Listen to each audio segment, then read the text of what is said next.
यह आदमी भूतों की इच्छा को पूरा करता था, जिस वजह से सभी भूत उससे अपनी इच्छा पूरा करवाने आते हैं। इंदु विक्टर को कॉल करके गांव बुलाती है। विक्टर को लेने के लिए सन्नी का दोस्त आया था। विक्टर को कुछ समझ नहीं आ रहा था कि हर घर में 2 दरवाजे क्यों हैं। विक्टर एक्साइटेड था भूत से मिलने के लिए। विक्टर इंदु को बताता है, मैं 127 चुड़ैल, 72 पिशाच और 33 भूत को मुक्ति दिला चुका हूँ। इंदु विक्टर की बात को मजाक समझ रही थी। तभी विक्टर पेंटिंग दिखाते हुए कहता है, ये भूत बनाते हैं जिसकी मदद से मैं उन्हें मुक्ति दिलाता हूँ। तभी दरवाजे से किसी की आवाज आती है। विक्टर भूत देखने वाली मशीन से चेक करने लगता है, लेकिन वो तो सन्नी था। जिसके बाद ये चारों गांव के बीच उसी भूतिया पुतले के पास जाते हैं। विक्टर अपनी भूत वाली मशीन से भूत की लोकेशन देखने लगता है। तभी अचानक से भूत का लोकेशन कनेक्ट हो जाता है। विक्टर जल्दी से एक लकड़ी को जमीन में गाड़ देता है और उस पर अपनी खाली पेंटिंग लगा देता है। विक्टर के मंत्र पढ़ते ही काकूड़ा की आत्मा विक्टर में आ जाती है और वो एक अजीब सा पेंटिंग बनाने लगता है। विक्टर को अजीब से बतियाते देख ये सभी घबराए हुए थे। तभी एक अजीब सी चीज इनकी ओर आने लगती है और अचानक से काकूड़ा जिंदा हो जाता है और इन सभी का पीछा करने लगता है। आगे का पार्ट देखने के लिए चैनल को जरूर सब्सक्राइब करें।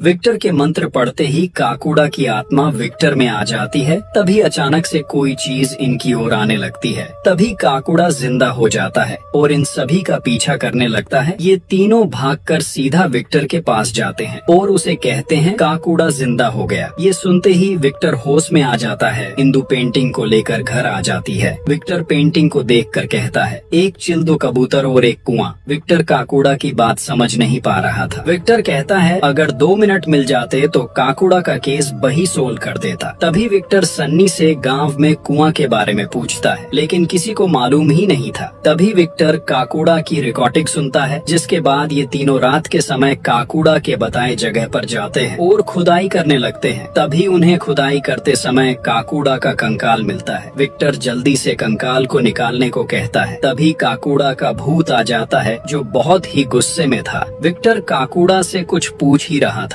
तभी काकूड़ा विक्टर को उठाकर फेंक देता है। काकूड़ा बहुत ही गुस्से में था। सन्नी और उसका दोस्त जल्दी जल्दी काकूड़ा के कंकाल को मिट्टी में दबाने लगते हैं। आगे का पार्ट देखने के लिए चैनल को सब्सक्राइब करें।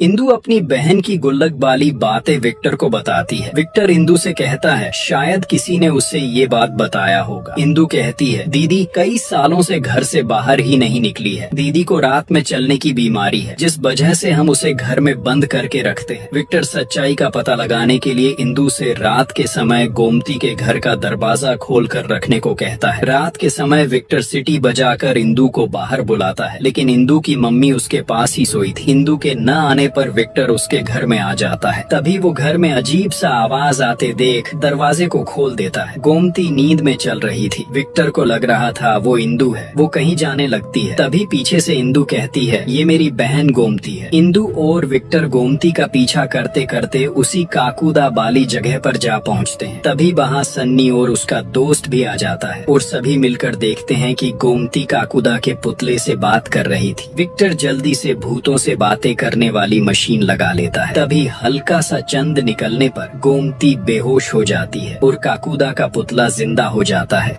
विक्टर और इंदु देखते हैं कि गोमती काकूदा के पुतले से बात कर रही थी। तभी हल्का सा चांद निकलने पर गोमती बेहोश हो जाती है और काकूदा का पुतला जिंदा हो जाता है। विक्टर काकूदा को जलाने की धमकी देते हुए कुछ पूछ ही रहा था। तभी सन्नी का दोस्त लाइटर लेकर काकूदा को जला देता है। तभी उसमें से काकूदा का भूत निकलता है और वो गुस्से से जमीन पर लात मारता है, जिससे जमीन फट जाती है। तभी इंदु काकूदा से कहती है, हमें काला मंडी घोयल ने भेजा है। वो जानना चाहते हैं आपका घर किसने जलाया। ये सुनते ही काकूदा गायब हो जाता है। तभी अजीब तरीके से गोमती खड़ी होती है। उसमें काकूदा की आत्मा आ गई थी। काकूदा अपनी कहानी बताते हुए कहता है, गांव में सभी मुझसे प्यार करते थे, सिर्फ गुगू पहलवान को छोड़कर। वो भी सभी की पीठ ठीक किया करता था। जलन के चलते वो मुझे गांव से निकाल नहीं पाया तो उसने गंगा का फायदा लिया। एक दिन जब मैं एक विधवा औरत की पीठ ठीक करने गया था, तभी गांव वालों ने मेरे और गंगा के रिश्ते को गलत नाम दिया और गुगू के लोगों ने मेरी झोपड़ी जला दी। मैंने रथौड़ी के हर घर का दरवाजा खटखटाया, लेकिन किसी ने नहीं खोला।